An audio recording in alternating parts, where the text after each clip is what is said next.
Hello and welcome to the Week 15 edition of the Pickwatch podcast. I'm Joyner, the football scientist. You may remember me from my 14-year stint with ESPN where I covered the NFL and fantasy football. I'm now on the independent path via my website, thefootballscientist.com, and I'm also doing a weekly pick'em article for Pickwatch. My Week 14 picks went 10-6, bringing my 2020 season mark to 141-66, or a 68.1% win rate that is tied for 7th highest among the more than 100 analysts tracked by Pickwatch.com. Here are my Week 15 picks. Each section details which team is predicted to win and provides a quick summary of why that selection was made. The picks also contain a confidence value for each selection based on a 1 to 10 scale, with 10 being the most confident and 1 being the least confident. Now on to the picks. Let's start with the Thursday night matchup of the LA Chargers at Las Vegas. The Chargers deserve kudos for a win over Atlanta last week that was arguably the first triumph over a quality opponent this year, but the Bolts have still averaged only 214 passing yards over the past 2 weeks and tallied at least 1 giveaway in 7 straight games. Those factors are a main reason the Chargers have posted 21 or fewer points in 4 of the past 5 weeks. The Raiders' defense is so bad that they recently fired the defensive coordinator, but Las Vegas has held up an offense with 27 or more points in 5 of the past 6 contests. The Chargers' defense has allowed 27 or more points in every matchup but one since Week 3, so this will likely be a shootout that favors the superior Raiders' offense and lands this pick in their column with a confidence level of 4. Now we start with the first of 2 Saturday matchups, Buffalo at Denver. The Bills are one of the most complete teams in the NFL right now. Buffalo has scored 26 or more points in 5 straight games and allowed just under 19 points per game over the last 3 contests.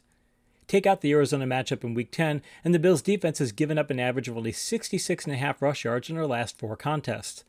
Sean McDermott has also put together a ball-hawking group on defense, as the Bills have racked up 2 or more takeaways on 8 occasions, including in 5 of the past 7 games. Denver head coach Vic Fangio deserves credit for getting the most out of his talent challenge team, but those efforts won't be enough here, as Buffalo is the easy selection of this one with a confidence level of 8. Now we go to the second Saturday game of Carolina at Green Bay. The Packers may have the most complete offense in the NFL right now. Over the past 3 games, Green Bay has scored 102 points, tallied 451 rushing yards, racked up 1,240 total yards, and did all of that with 0 giveaways. Take away the Week 11 game against Detroit's injury-racked offense, and Carolina has allowed an average of 418 yards and nearly 32 points per game in the past 7 contests. The Panthers' offense has held up well most of the time in Christian McCaffrey's absence, but that platoon isn't anywhere near as impactful as the Packers. So Green Bay is the option here by a wide margin with a confidence level of 8. Let's start the Sunday slate with Tampa Bay at Atlanta. The bye week could not have come at a better time for the Buccaneers defense, as Tampa Bay allowed its 3rd lowest point total and 3rd lowest net passing yardage mark of the season last week, despite facing Minnesota's strong aerial attack. Tampa Bay's offense also benefited, as the Bucs had their second game with 100 or more rushing yards since Week 6, and had their first game with 0 giveaways since Week 7. The Falcons' offense went the opposite direction following their Week 10 bye, as Atlanta has tallied 17 or fewer points in 3 of the past 4 weeks and has posted 70 or fewer rushing yards 3 times in that span. The convergence of these factors pushes this pick in Tampa Bay's direction with a confidence level of 4. Now let's take a look at Jacksonville at Baltimore. The most notable part of the Ravens' Game of the Ages comeback win over the Browns on Monday night was the return of the Baltimore ground game. The run-centric Ravens have posted fewer than 130 rushing yards in all the games in Weeks 9 through 12, but over the past 2 games they racked up an incredible 525 rushing yards and 7 rushing touchdowns. Baltimore should be able to make it 3 dominant ground games in a row against a Jacksonville defense that has allowed 601 rushing yards over the past 3 games. Add that to the game being in Baltimore, and this contest leans heavily in the Ravens' direction with a confidence level of 8. This should be an intriguing matchup, San Francisco at Dallas. The 49ers go as their ground game goes. That explains why San Francisco has lost 5 of its past 6, as their slew of running back injuries led the 49ers to posting fewer than 100 rushing yards in 4 of the past 6 contests. The Cowboys' rush defense might be just what the doctor ordered in terms of fixing this problem, as Dallas has allowed 702 rushing yards over the past 4 games. As much of a benefit as that could give to the 49ers, San Francisco is likely to lose a lot of that advantage via giveaways, as the 49ers have posted 2 or more giveaways in 7 straight games. Throw in this contest being in Dallas, and the Cowboys are the pick here with a confidence level of 2. Now we head to the AFC South for Houston at Indianapolis. Houston looked like they had turned the corner after a convincing Thanksgiving Day win over Detroit, but they have followed up that victory with two ugly losses, the worst of which was a 36-7 drubbing by Chicago that was easily the low point of a terrible season for the Texans. The Colts have won 6 of their past 8 games, mostly on the strength of a varied offensive attack, but the true key to their success is avoiding turnovers. Indianapolis is 7-1 while posting 1 or fewer giveaways this season, versus 2-3 when they have 2 or more giveaways. That does not bode well for a Houston defense that has posted 0 takeaways in 9 games and 2 or more takeaways on only 3 occasions. So the Colts are the selection here with a confidence level of 7. Now we head to the AFC East for New England at Miami. New England started off the year with a 2-5 mark and had 15 giveaways in that span. But the Patriots have since won 4 of their last 6 in large part by only posting 3 giveaways in those 6 contests. The bad news for New England is they are facing a Miami defense that is expert at racking up takeaways, as they have tallied 10 takeaways over the past 4 weeks and forced Patrick Mahomes into 3 interceptions for only the second time in his career. The Dolphins have also allowed fewer than 100 rushing yards in 4 of the past 5 weeks, a trait that should slow the strongest suit of the Patriots' offense.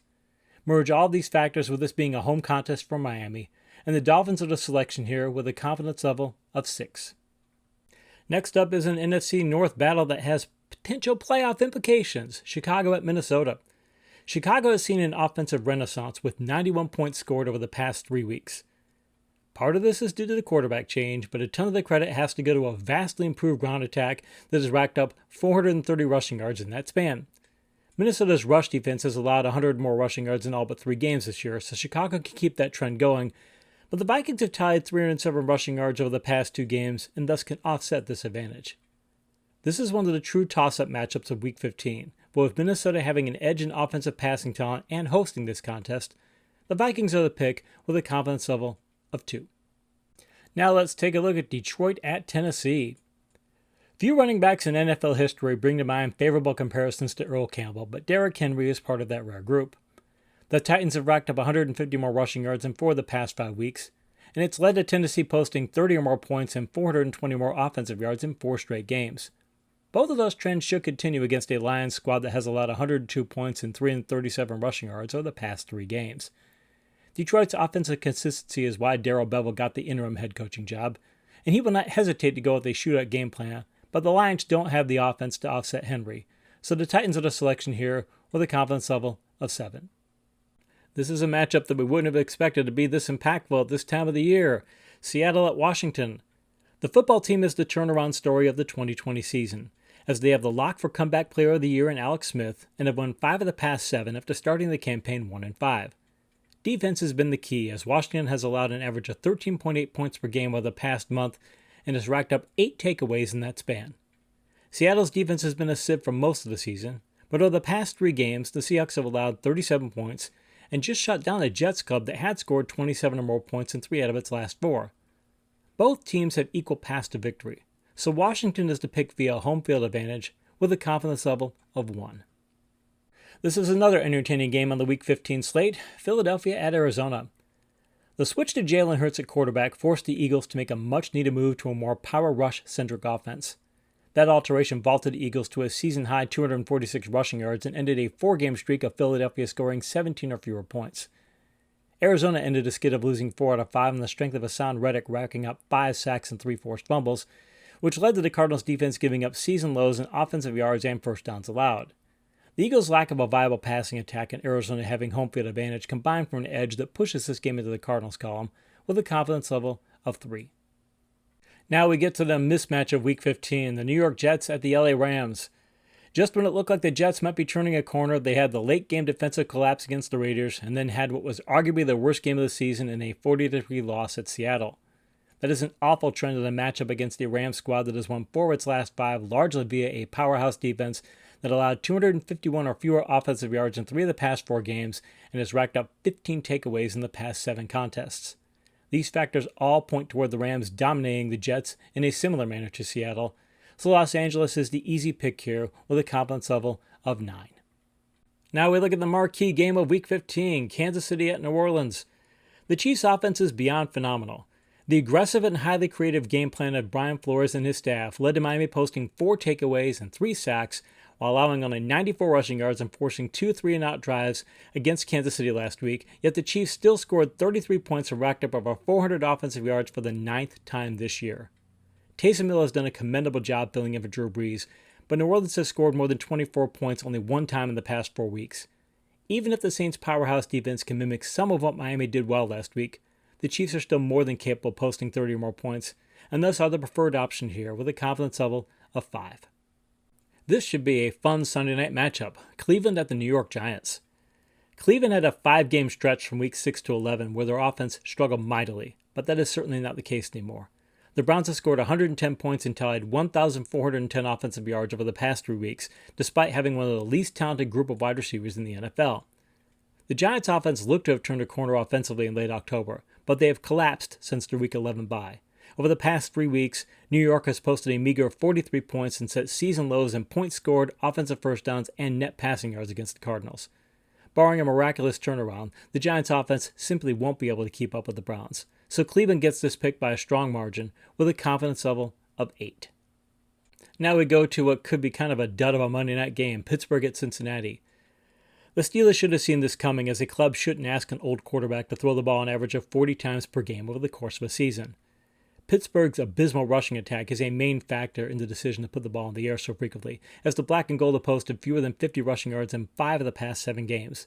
That might be a problem were it not for facing a Bengals offense that has posted a single-digit point total in 3 of the past 4 games, and could end up going with a third-string quarterback who had an atrocious 62.1 passer rating in 3 starts last season.